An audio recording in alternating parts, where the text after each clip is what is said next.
Kalau ngomongin review, gue yakin udah banyak yang ngomongin. Kalau gue, lebih suka ngomongin isu sosial yang ditampilkan oleh Bang Jokan di film terbarunya, Nightmares and Daydreams.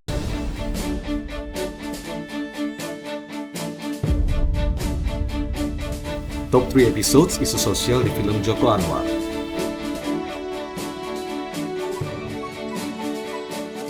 Ada 7 episode dalam film ini, yaitu ada Old House atau Rumah Tua, The Orphan atau Yatim Piatu, Poems and Pain atau Puisi dan Rasa Sakit, Encounter Pertemuan, The Other Side Sisi Lain. Episode ke-6 ada Hypnotize Terhypnotis, dan PO Box, yaitu A Post Office Box. Urutan pertama Rumah Tua. Pesannya simple. Lu mau orang tua lu tinggal di panti jompo? Awalnya tentu nggak mau, karena sebenarnya si Faradina Mufti dulunya juga sempat ngerawat ortunya dan fine-fine aja.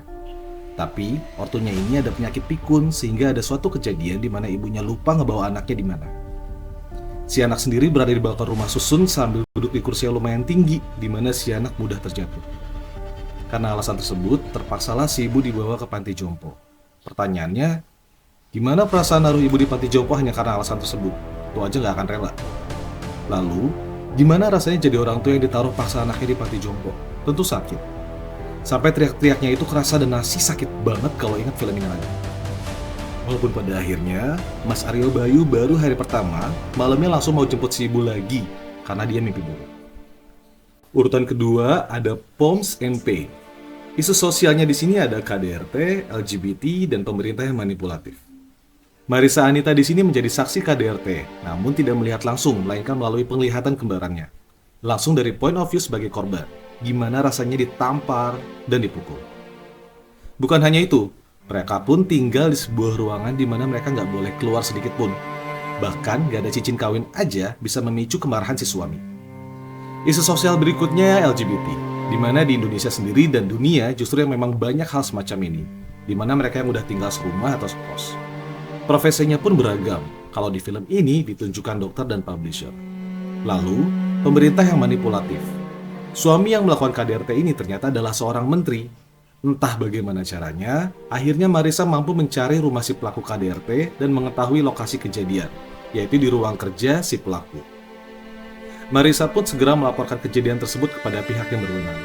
Tapi, entah kenapa keesokan harinya, setelah Marissa datang ke rumah tersebut, pihak berwenang menyatakan bahwa tidak ada bukti kuat bahkan ruang rahasia yang menjadi tempat di mana kembarannya dan anaknya dipasung.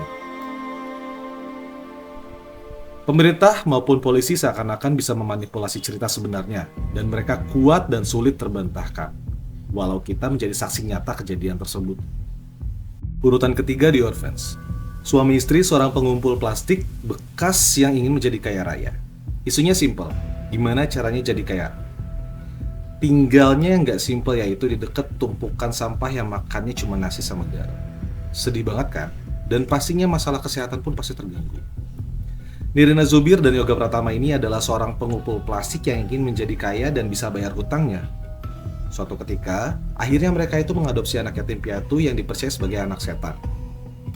Bener aja sih, mereka memberikan apapun yang anak mau, segera mereka dapat uang atau emas untuk dijual kembali. Jadi orang miskin itu nggak enak, cuma bisa ngeliat orang makan enak mau beli aja susah. Singkat cerita, mereka jadi kaya dan si Yoga Pratama mendapatkan rumah yang ia inginkan, walau nggak ada isinya. Terus mereka happy? Enggak. Malah akhirnya mereka balik ke rumah gubuknya, bukan uang yang mereka inginkan walau hidup mereka susah, cukup kebahagiaan batin aja yang mereka inginkan ternyata.